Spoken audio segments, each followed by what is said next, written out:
considerar que lo que sucede en el capítulo 5, al comenzar, si nosotros vamos leyendo, ¿cierto? Es una señal, ¿cierto?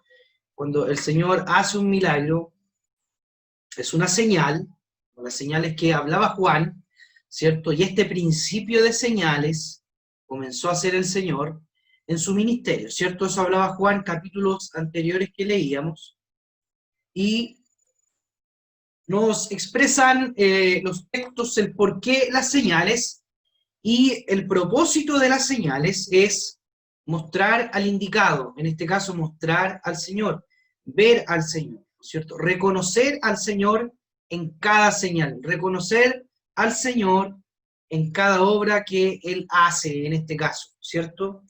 Entonces vemos en este capítulo 5, para que podamos quizás hacer como una especie de bosquejo acerca de esto, de lo que contiene y lo que vamos a ver, si es que nos permite el Señor en el tiempo, los puntos críticos que podemos decir acerca de el capítulo 5, y podríamos decir que uno es la sanidad de este hombre, ¿cierto? La sanidad de este hombre es un punto. Esta palabra, cuando el Señor le dice, ¿quieres ser sano? Obviamente esa palabra sano no es solamente una sanidad física, sino que el Señor apunta a una sanidad completa, espiritual, del alma, del espíritu, física, ¿no es cierto? Para el poder así, cuando el Señor hace la obra, como nosotros tenemos esa expresión bíblica muy pegada, el que comenzó la obra es fiel en terminarla, ¿cierto? O cuando Dios hace algo, Dios no deja algo a medias. La sanidad de este hombre fue una sanidad completa, ¿cierto? Vimos ese texto, el verso 4, que en las versiones más actuales no están, ¿cierto? No están, no se considera como un verso que es puesto por el traductor, en este caso de Reina Valera. Es un texto explicativo que explica el pasaje, ¿cierto? Eh, Vemos este problema del día de reposo, el día de reposo, ¿cierto? Vemos en este capítulo también la persecución de los líderes religiosos hacia nuestro Señor Jesucristo, y vemos el problema de la ley, el problema de la ley, ¿no es cierto? El problema del día de reposo, el problema que trajo esta persecución. Hay una doble persecución ahí, ¿cierto? Que es por causa del día de reposo, porque el Señor hizo eso en el día de reposo, pero eso tiene una explicación, que ojalá la podamos ver hoy, con respecto a cosas que nosotros a veces, detalles, esos detalles que tiene la palabra del Señor, nos vamos a centrar en eso hoy día, el por qué en el verso 17 el Señor le dice, mi Padre hasta ahora trabaja y yo trabajo, ¿cierto? Relacionado también con el día de reposo,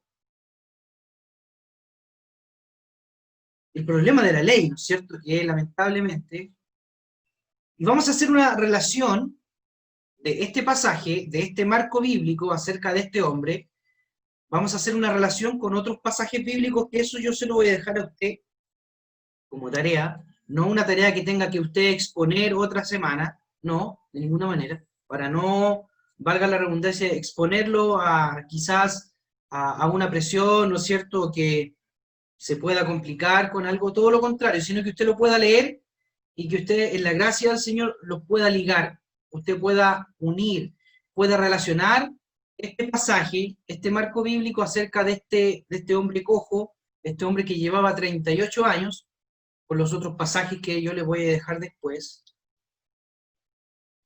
y así poder ligar, ¿no es cierto?, poder unir estos pasajes con este relato que nosotros tenemos acá, ¿cierto? Importante el tener en cuenta en este momento, en este tiempo, eh, como reflexión, ¿cierto? de lo que le sucede a este hombre, cómo el Señor se relaciona con situaciones nuestras. El hecho de que en el capítulo 1 de Juan nosotros hayamos leído, y en cual lo dice, que el verbo se hizo carne, ¿cierto? El Dios se hizo hombre, a eso hace referencia. Dios se hizo hombre, ¿cierto? Nosotros podemos pensar a veces que Dios está muy lejano a mis problemas, a su problema. A veces podemos pensar de que Dios solamente está como preocupado de que lo celestial se cumpla. Pareciera que a veces la gente dice que Dios no está preocupado de mis problemas caseros, se podría decir en el lenguaje nuestro, ¿cierto? De mis cosas cotidianas. Y el hecho de que Dios se haya hecho hombre y que Él habitara en medio de nosotros, esto responde a que Dios sí está preocupado del hombre, de su completa situación, no solamente espiritual, sino que también familiar. Es por eso que al Señor lo vemos desde un principio interviniendo en una boda. Y en situaciones que para nosotros serían, oye, pero ¿cómo el Señor está metido acá? ¿Cómo el Señor dirá en el libro en el Evangelio de Mateo, cuando al Señor le dicen, este hombre come con pecadores, ¿cierto? Cuando él va a comer, cuando él va y se lleva a Mateo, ¿cierto? Y este hombre anda con pecadores, ¿cierto? Este hombre come con pecadores. Y podríamos decir ahí, ¿no es cierto?, que el Señor se interna en nuestra vida, porque así como este cojo fue sano, el Señor también desea nuestra sanidad completa. No solamente que el Señor venga a sanear una economía o una enfermedad, sino que lo que desea el Señor es intervenir completamente en nuestra vida, es intervenir completamente en nuestra casa.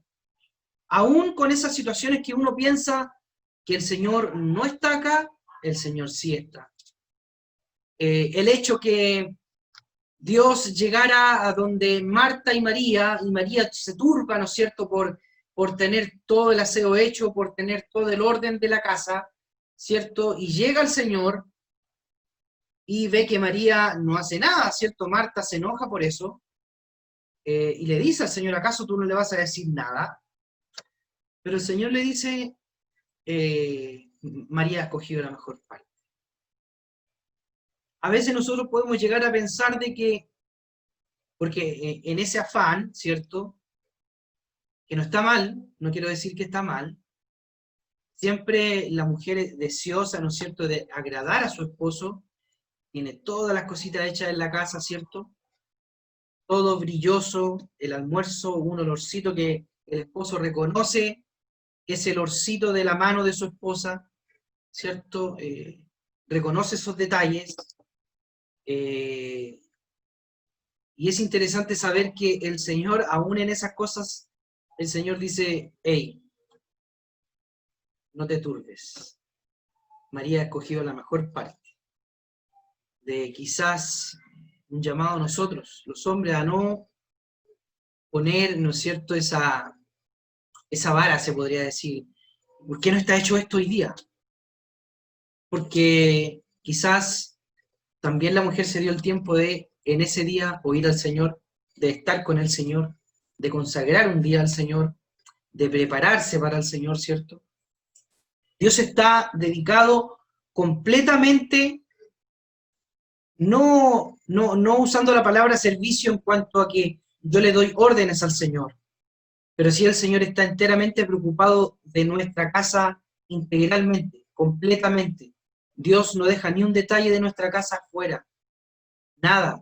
Nuestras relaciones, nuestra relación con nuestros hijos, todo lo que nosotros podemos hacer en nuestro núcleo familiar, aún en nuestro entorno, el Señor está preocupado de eso.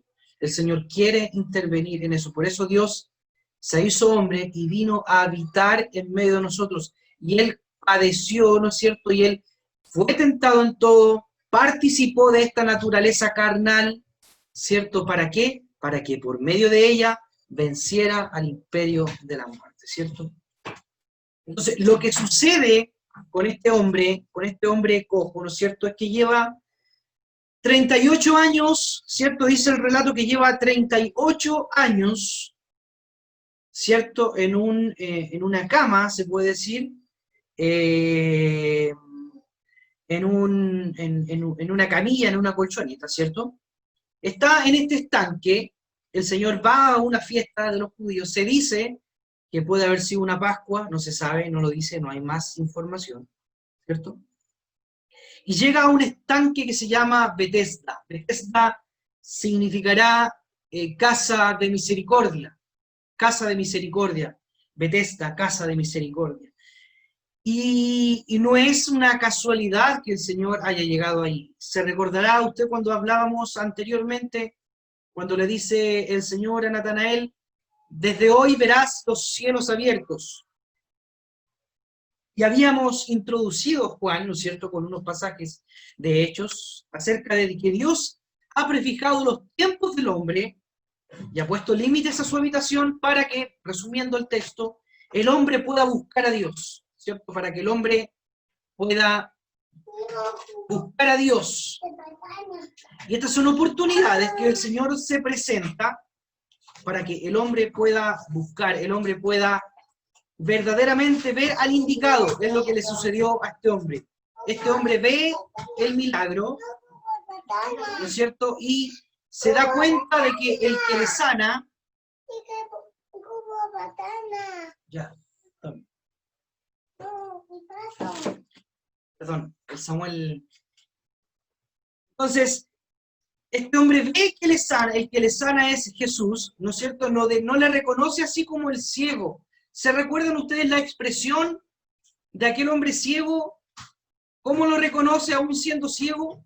¿Qué es lo que le dice? ¿Qué es lo que le dice al Señor? ¿Cuál fue el grito que él pegó?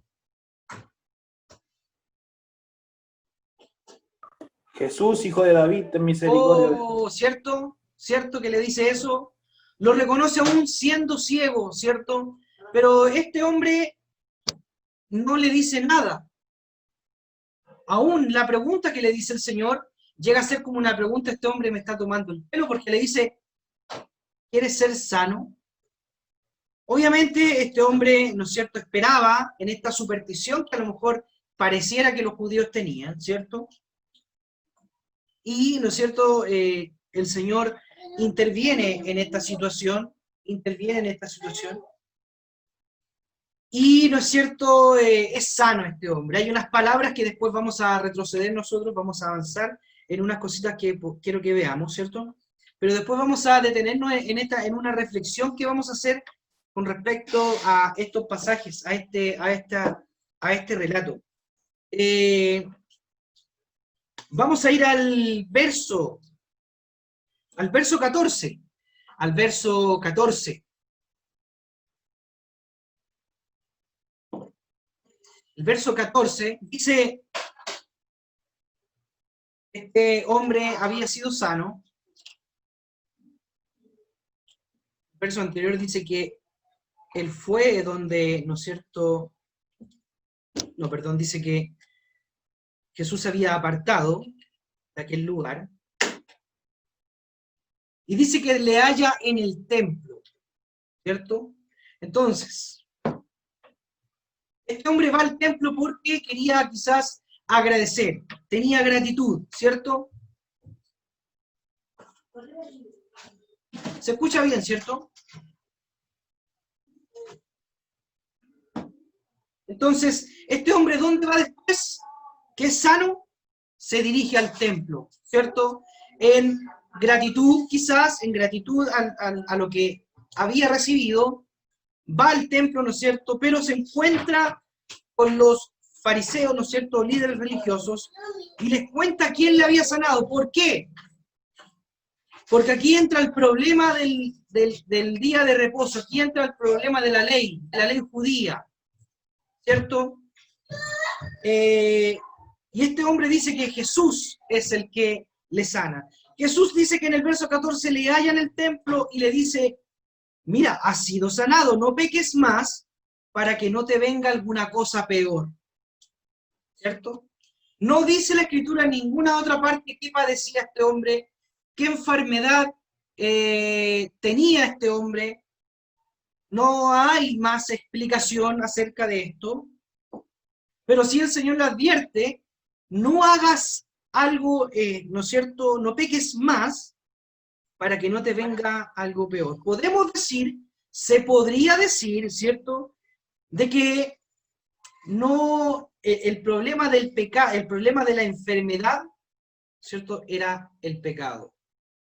Se recordarán ustedes en otro pasaje bíblico que dice, cuando el Señor se encuentra con una persona enferma, sus discípulos al parecer le preguntan, ¿quién pecó? ¿Su padre?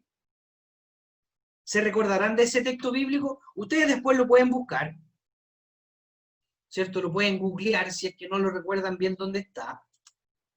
¿Quién pecó? Le dicen los discípulos. ¿Acaso habrá sido uno de sus padres? Esto nos señala de que no porque los pecados de no porque el padre pecó, el hijo va a tener el mismo pecado. ¿Cierto? La palabra del Señor nos indica que cada persona es responsable de su vida, de sus actos y de sus pecados. Lo manifiesta el Antiguo Testamento y así también la palabra del Señor en el Nuevo Testamento. Entonces, seguimos adelante. Seguimos adelante. El verso 16. El verso 16.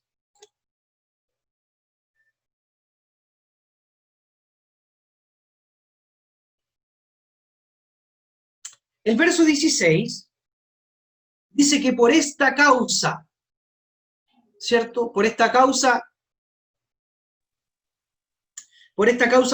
los judíos, bueno, hay una hermana que se viene integrando, capítulo 5, estamos en el verso 16, hermana Pamela. Dice que por esta causa los judíos perseguían a Jesús, ¿cierto? Y procuraban matarle porque hacía estas cosas en el día de reposo, ¿cierto? Dos cosas que hacían los fariseos. Le perseguían, ¿cierto?, al Señor Jesucristo, le perseguían y procuraban matarle. O sea, no bastaba solamente perseguirlo, acosarlo, ir a otra persona, sino que también procuraban matarle. ¿Por qué causa? Como estaba escrito, ¿por qué causa? Por el día de reposo, ¿cierto? Por el día de reposo. Entonces, aquí hay una implicancia acerca del día de reposo. ¿Por qué? Porque en el verso 17, se observa en el verso 17, dice que Jesús le respondió acerca de esta acusación que le estaban haciendo los judíos. Nos vamos a introducir en detalle hoy día acerca de este marco que hay acá. Mi padre hasta ahora trabaja y yo trabajo. Esa expresión está relacionada totalmente con Génesis, ¿Por qué? Porque el día de reposo para los judíos es necesario indicar, hermanos, que los judíos, los fariseos, la ley, ¿cierto? Ellos contaban con la ley, es decir, tenían en sus templos, en sinagogas, partes o rollos donde ellos tenían la ley mosaica, ¿cierto? Llámese Levítico, Números, Deuteronomio, Génesis, Éxodo, ¿cierto? Entonces ellos tenían la ley, ¿cierto? Ellos contaban con la ley mosaica que indicaba cosas, ¿cierto? Pero aparte los judíos andaban con una ley oral, llámese el Talmud o la Mishnah, ¿no es cierto? En la cual ellos, ¿qué hablaban ahí? Ellos describían aún, es como que era no sé si podemos entender el ejemplo. Estaba la ley, es como que en nuestra Constitución está la ley, ¿cierto? Está número 8, ley contra el alcohol. Pero de ahí para abajo venían todos los artículos. Artículo número 1 de la ley 8. Entonces, los judíos hicieron eso. Empezaron a describir cada ley. O sea, aparte de la ley, los judíos ponían más ley sobre el pueblo judío. Era una carga. Como por ejemplo, en que en el día de reposo no se podía caminar aproximadamente más de 2000 codos. Es decir, unos 900 metros. Usted no podía caminar en el día de reposo más de 900 metros, porque si no era automáticamente acusado. El hombre, o los judíos, mejor dicho, en el día de reposo, no podían hacer nudos, no podían anudar una cuerda, o un ejemplo, se les podía estar cayendo la casa, o los animales a punto de escaparse, pero ellos no podían hacer un nudo con sus dos manos. Los judíos solamente podían hacer en el día de reposo un nudo con una mano. Con una mano. O sea, ¿cómo era la ley? De grave, que el judío, si se le estaba arrancando los animales, él con una mano tenía que arreglárselas para que sus animales no se le arrancaran, ¿cierto? Los judíos no podían escribir más de 2 letras en el abecedario en el día de reposo. O sea, era lo que hacían los judíos y los fariseos era poner una carga al pueblo. Este hombre llevaba 38 años postrado en una cama. Y aparte de eso, aparte de esa carga, nótese las palabras, aparte de esa carga, de ser un paralítico, o de ser cojo, ¿cierto? Este hombre no podía caminar más o no podía hacer más ese día. ¿Por qué? Porque así la ley lo decía. Pero ¿qué es lo que responde el Señor en este caso? Y aquí es donde a nosotros nos surge una pregunta, nos hace una pregunta. Son esos detalles que tiene la palabra del Señor para poder entender algunos pasajes bíblicos. La pregunta es la siguiente. ¿Cuándo terminó Dios de hacer la creación?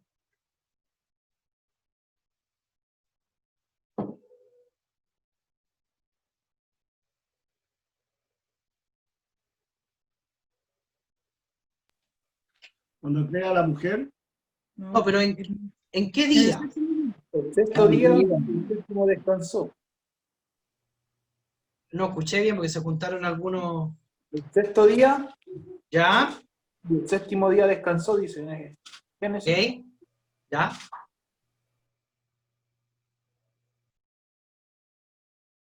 ¿Estamos de acuerdo con eso?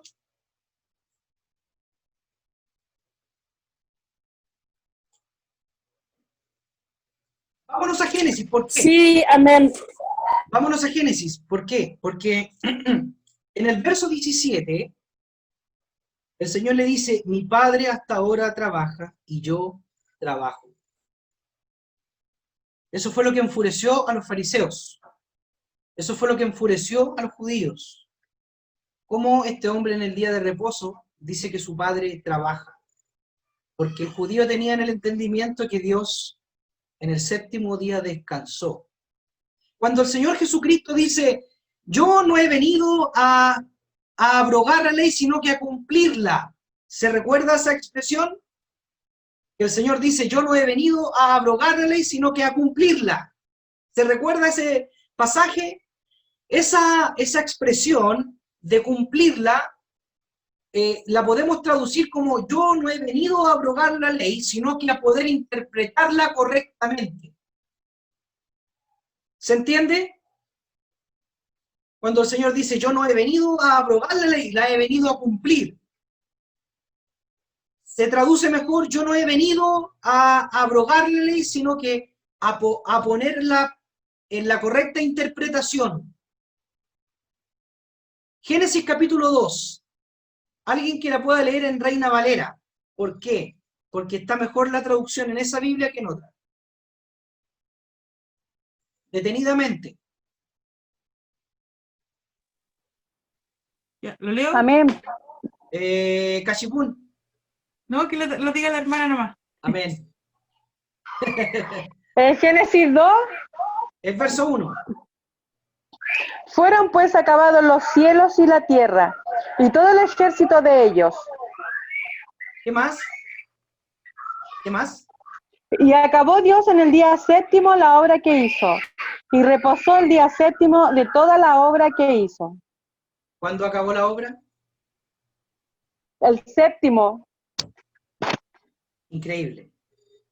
¿Cierto? ¿El por qué? Sí, amén. Amados hermanos, no quiero que ninguno se me sienta en que, respondí mal, no, hermano, de ninguna manera quedamos como mal, no. Todo lo contrario, hermanos amados. El propósito nunca ha sido que alguien provocara a alguien a un error en una respuesta, no, todo lo contrario. Es para que vayamos, ¿no es cierto?, en la gracia del Señor aprendiendo. Mi padre hasta ahora trabaja, ¿no es cierto?, y yo trabajo, ¿no es cierto? Entonces, lo que el Señor Jesucristo está exponiendo en este pasaje, está citando el Génesis. ¿Por qué? Porque en esa interpretación de los judíos le decían, el Señor el séptimo día descansó, por lo tanto el séptimo es el día de reposo. Hasta ese tiempo no hay nombre de días, nada, solamente Dios habla de día.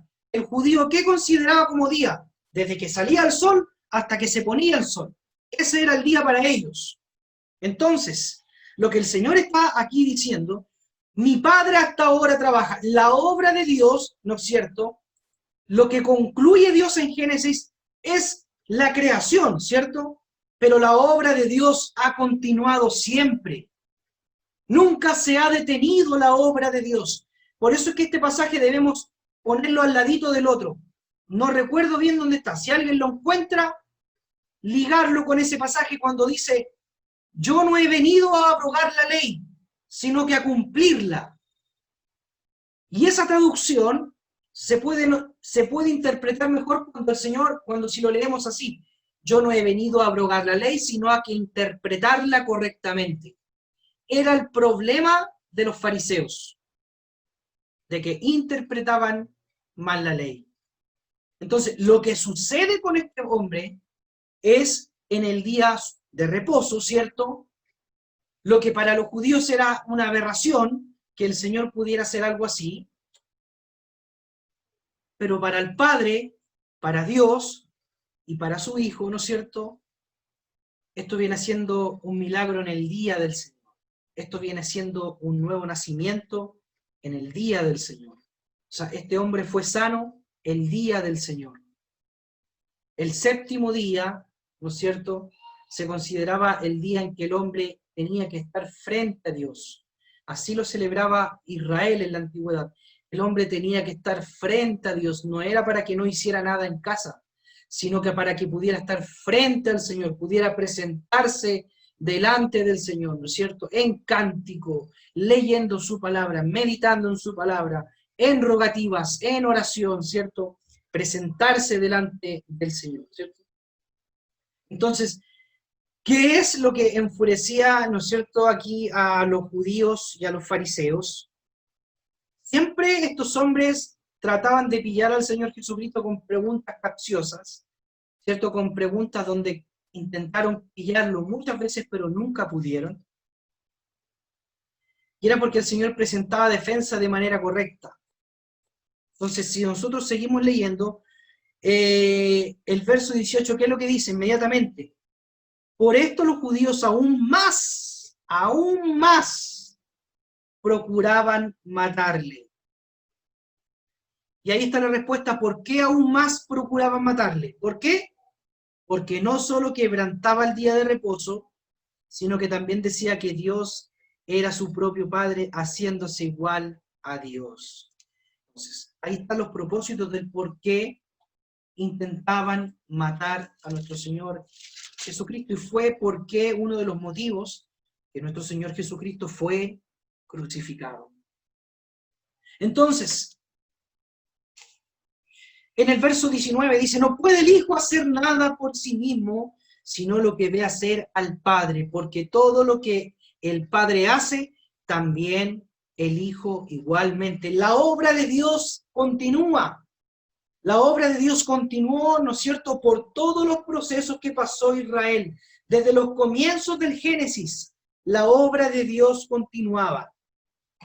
Entonces, lo que ve hacer Cristo su Padre, lo que Jesús ve hacer a su Padre, es lo que Él hace. Entonces, ¿qué es lo que Él hace en este caso? El capítulo 1 de Juan lo diría.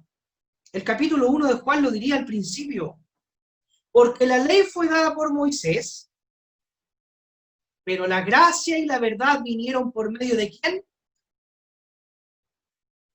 De Jesucristo, ¿cierto? Bendito sea el Señor. La gracia y la verdad, la misericordia y la verdad vinieron por medio de Jesucristo.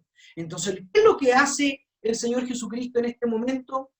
Lo que siempre vio hacer a Dios, a su Padre, la misericordia. Porque lento para la ira es el Señor y grande en misericordia, clemente y misericordioso.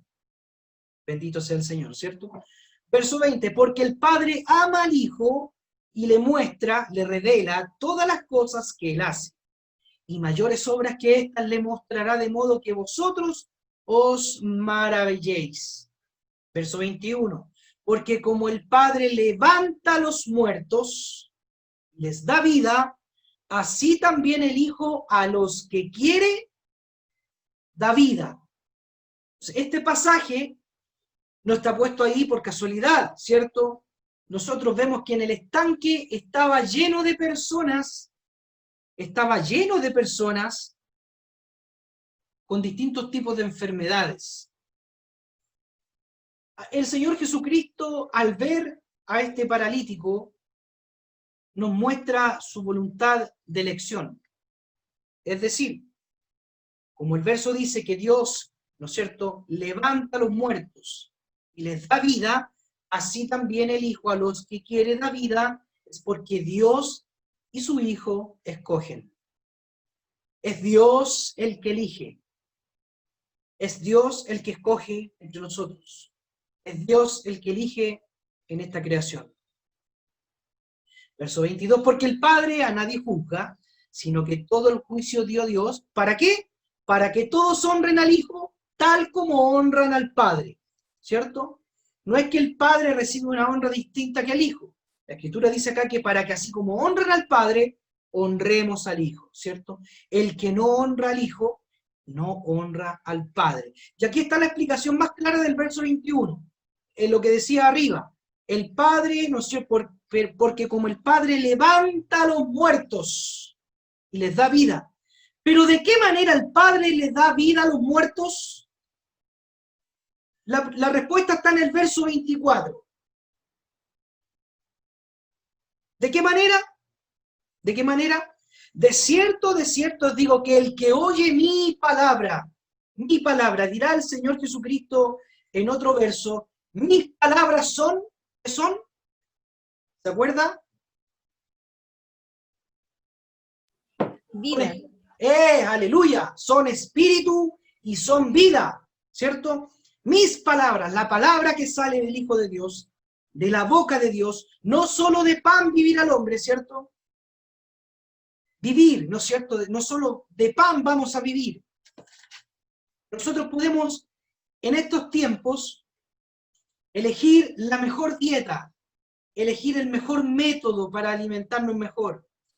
Podemos seguir a estos grandes personajes en la televisión que están todos con sus métodos para adelgazar, comer orgánicamente, ¿cierto? Pero no es quizás la manera en que vamos a poder obtener una vida plena, ¿cierto? El Señor lo dijo más adelante.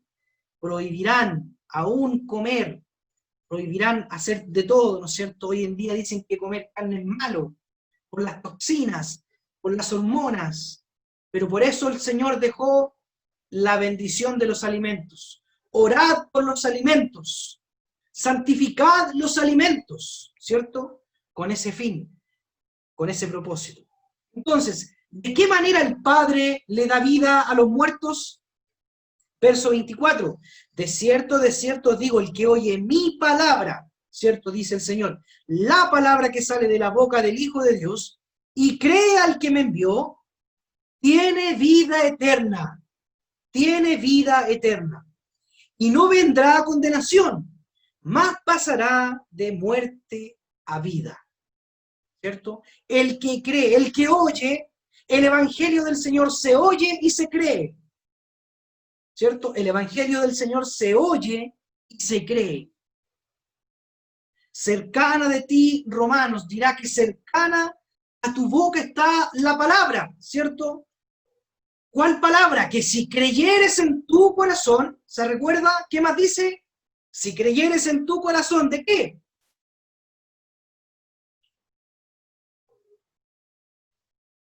¿Que Jesucristo es el Señor? Claro, de que Dios levantó de entre los muertos a Cristo, ¿cierto? Y crees que Jesucristo es el Señor, serás salvo, serás libre, ¿cierto? Si creemos que Jesús es el Señor, cercana de ti está la palabra, ¿cierto? Aquel que oye mi palabra y cree al que me envió, yo creo en Dios, yo creo en que Dios levantó de entre los muertos al Hijo, ¿cierto? Yo paso de condenación, yo paso a la vida eterna.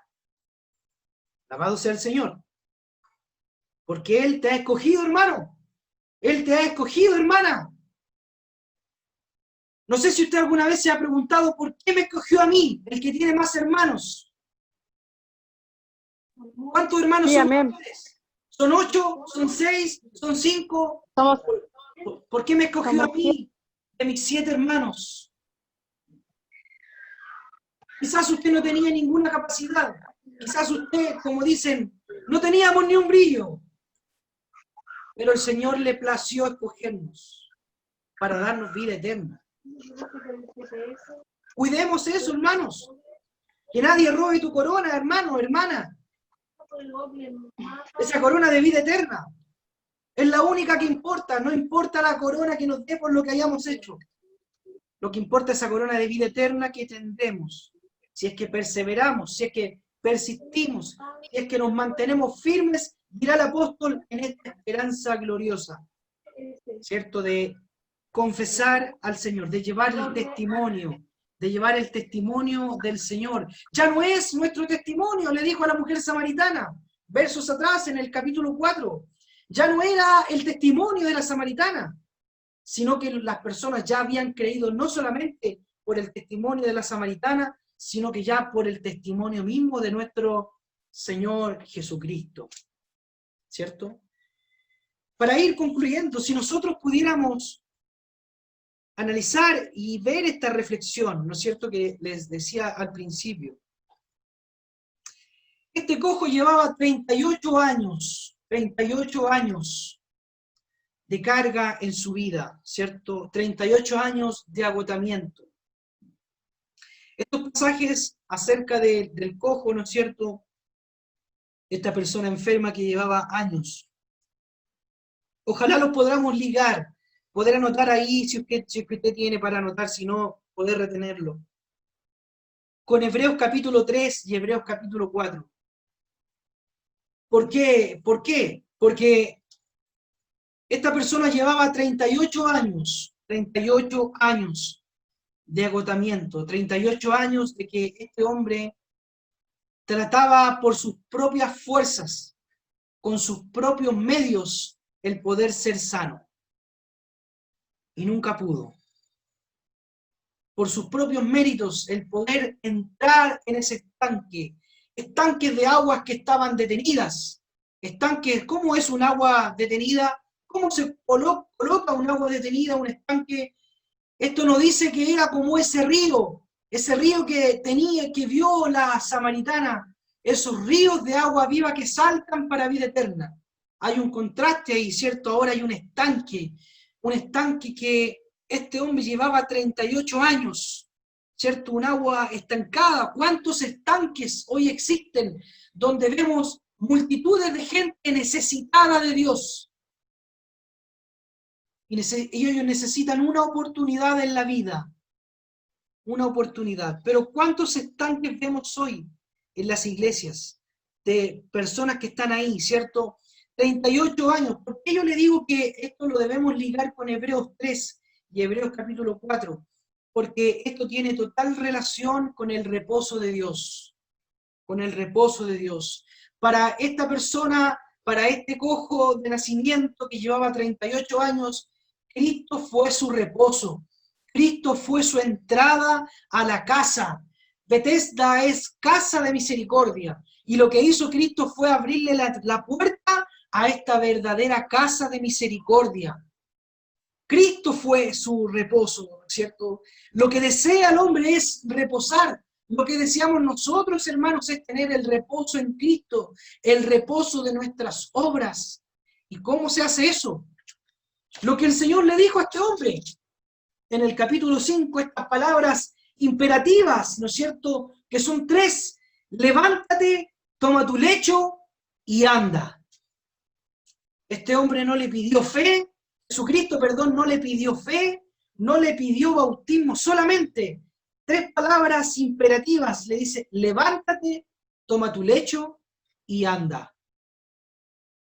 El tan solo creer a esas palabras, el tan solo creer a esas palabras, hizo que este hombre pudiera entrar en el reposo de Dios. Eso hizo que este hombre pudiera entrar en la verdadera casa de misericordia, en la verdadera Betesda, ¿cierto? No ya estar ahí a la orilla de un pórtico. Interesante saber que era cerca de la puerta de las ovejas, y se le apareció el pastor de las ovejas, se le apareció el pastor de los pastores, y le dice, levántate, toma tu lecho y anda. Son palabras que requerían una acción inmediata, una acción sin duda. Y eso es lo que el Señor nos invita, hermanos, en este tiempo, a poder creer y a poder accionar de manera inmediata. El Señor nos dice, hermanos, a nosotros, levántate, toma tu lecho y anda, hermano. Ya basta de, por nuestras propias fuerzas o méritos.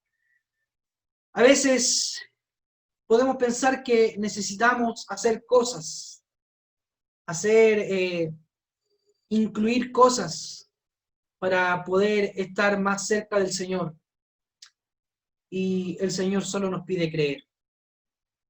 El Señor solo nos pide creer, hermanos. Creer a sus palabras, creer a sus palabras. Bendito sea el Señor. Poder, hermano, que usted ahí en su casita pueda leer Hebreos 3, Hebreos capítulo 4, léalo, le va a ser de mucha bendición. Lea el porqué, ¿no es cierto? Poder ahí anotar lo que el Señor le pueda mostrar. No nos compliquemos con revelaciones profundas, ¿no es cierto?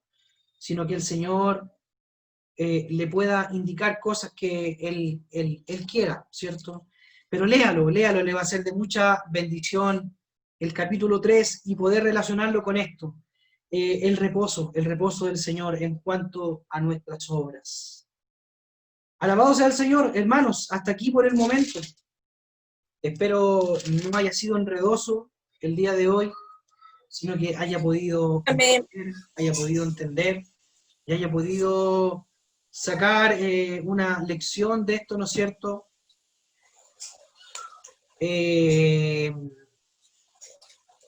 Vamos a orar al Señor en esta hora. En esta hora, no sé si hay alguien que quiera darle gracias al Señor.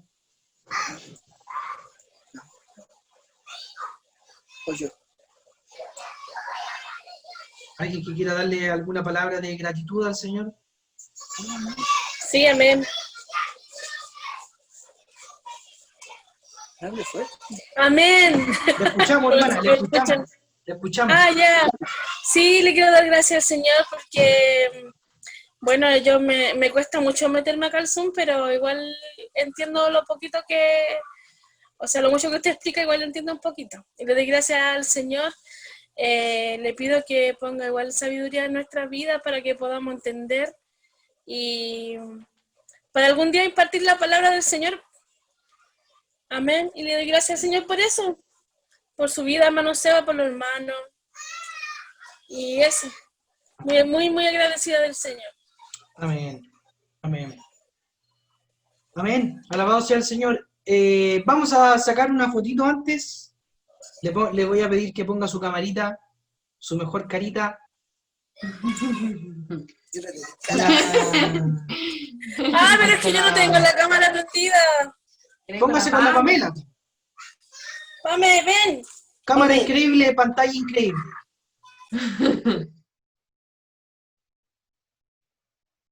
Amén. Damos gracias al Señor. 1, 2 y... No, la hermana Janita se ve muy oscura. La hermana Janita se ve oscura. No se ve. No se ve. Está oscura la cosa por ahí. Ahí sí, pues ahí sí.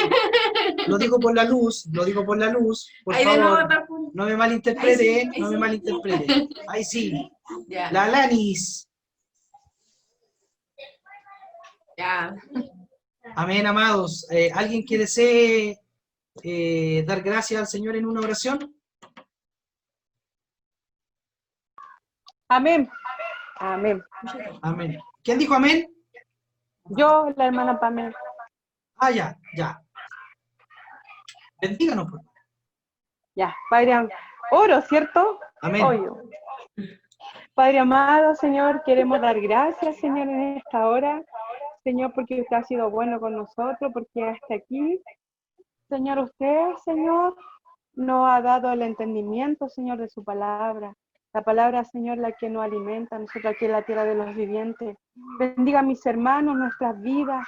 Señor, estamos muy agradecidas de ustedes, Señor, de su misericordia, de su amor. Gracias por cada palabra. Gracias, Señor, por los hermanos que están dispuestos a la obra, Señor. Por usted, Señor, nosotros estamos acá, Señor. Podemos decir, Señor, que hasta aquí usted nos ha ayudado. Señor, bendíganos siempre con su presencia, con su palabra, porque es lo que nos afirma a nosotros. Estamos agradecidos y sé que mi hermano y mi hermana están agradecidos, Señor, de su presencia, de que usted es real, que es veraz y que va a estar con nosotros hasta el fin del mundo. Damos gloria, alabanza al que vive, al que reina por los siglos, nuestro amado Señor Jesucristo, en el nombre del Padre, del Hijo, del Espíritu Santo. Amén.